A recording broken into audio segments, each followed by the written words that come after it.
Hello, and welcome to Let's Build a Race Car. Or street car, depends how you look at it. But basically what I'm going to do is I'm going to take stock cars, test them stock, and then slowly upgrade them. Kind of as an experiment to see how they react, right? At what point do they kind of become undrivable, and what point are they fun to drive? Because I do find some cars in this game are funner to drive at the lower classes rather than the high classes, and some cars they're fun to drive at S class or R class. So what I'm starting with is a 1992 Mitsubishi Galant Vr-4, a car that I've used a lot in Motorsport 7. Online, I think I used it in C class. So right now she's stock. I think it's actually C class. Yeah, C532. So let's take her for the first test drive stock.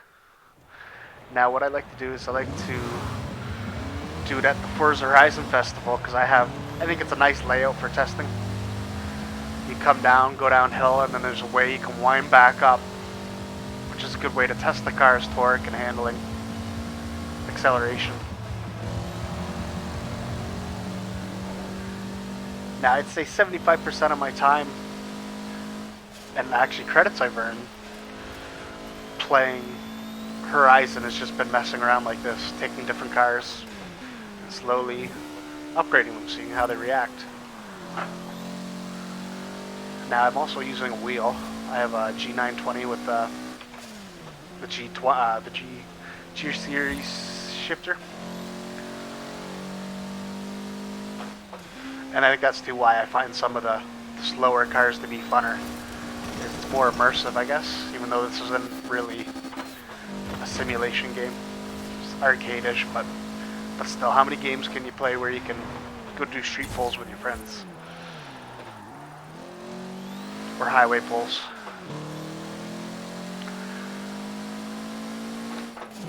So this spot right here too is what I like about using the festival itself as a launch point, because you can use the speed zone to see how well a car handles, how fast you can get up the hill.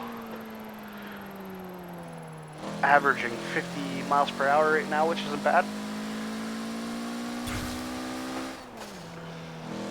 So then you come up the hill, you got some curves to go through up here, and then you can head back into the festival and modify the car more.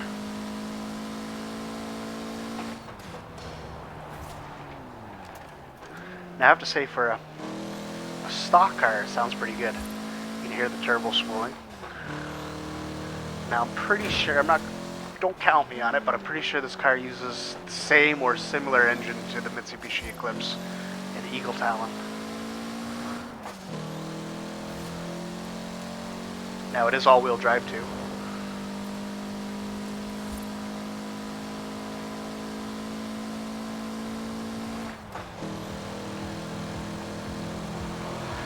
So just come back up here and head to the festival, and we will start upgrading.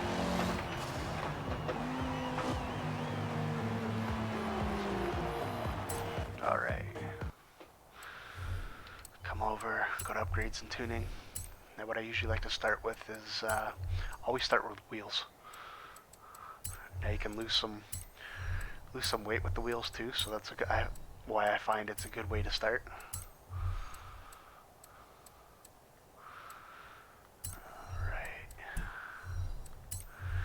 Go with wider tires all around. And we will go with the Horizon race tire compound, just because I like the white lettering. And the next thing I move on to is the driveline, or drivetrain.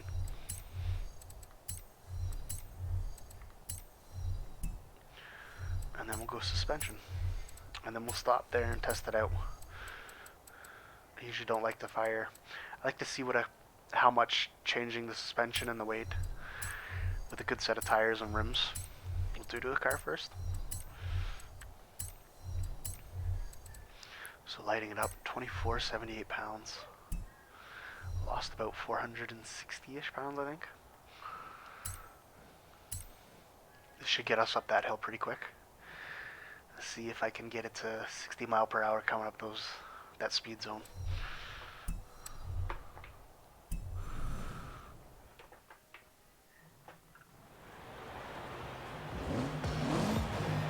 Now, hood view is usually my preferred view. Sometimes I'll use the cockpit view, depending.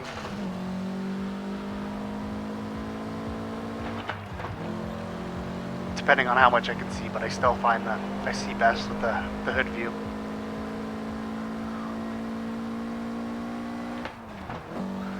I have to say it accelerates pretty good now without without all that weight. Not that it was heavy before. Now that grinding is because I'm using I've got the clutch on and they haven't quite fixed where if you shift a little too quick. But if you didn't know better, you might just think it's the blow-off valve, but it's actually the transmission grinding. The thing is, too, to get it to stop, you gotta shift really, really slow. Like, slower than you would in an actual car with a manual gearbox. She handles pretty good, though. Now we're averaging 60. Drop down to 58 though.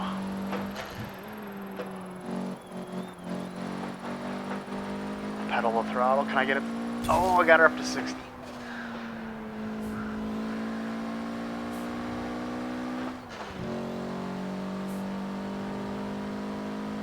Now I think even my average in some of my faster cars is still 60 coming up that hill. It's so tight that it really needs something good to get around it. But as you can see, this is why I like using this little made-up circuit. It's just the dynamic, I guess the change in terrain and everything in the corners. It's just a good way to test the car out. Or a vehicle, right? You could be using a truck or something too, I guess, if you wanted to. Now, if you also notice, I don't have the music on because I like to hear the sounds of the engine. Depending what vehicle. Some cars don't sound that great in this game. Just because they didn't do a good job. Alright, we'll throw some engine modifications. What I'll probably do is I'm going to take it up to A800.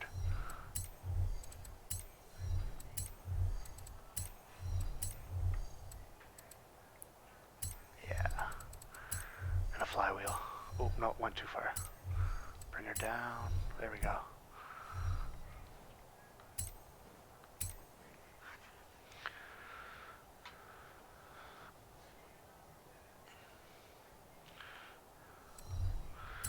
Now, that puts it at 327 horsepower, 309 foot-pounds of torque, and the car is 2,405 pounds.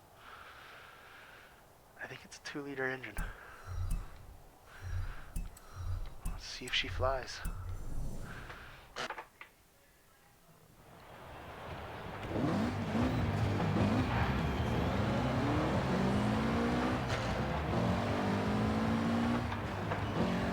Ah, that grinding really drives me nuts. The previous Forza Horizons didn't have that issue.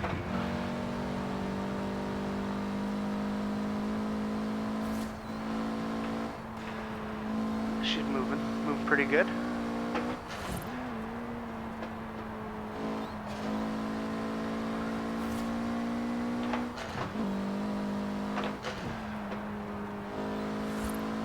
Coast through the corner.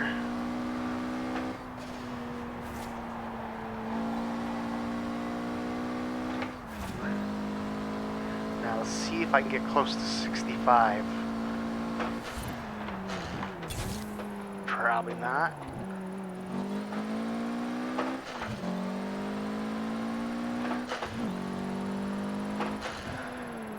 Ooh, don't slide off, don't slide off.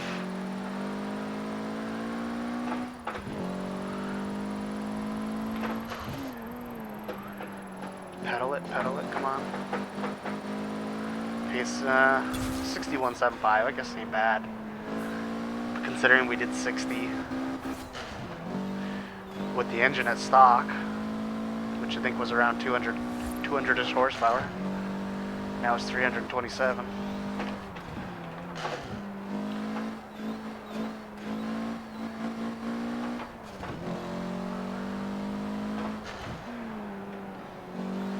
We'll go throw everything at the engine and we'll see what it does.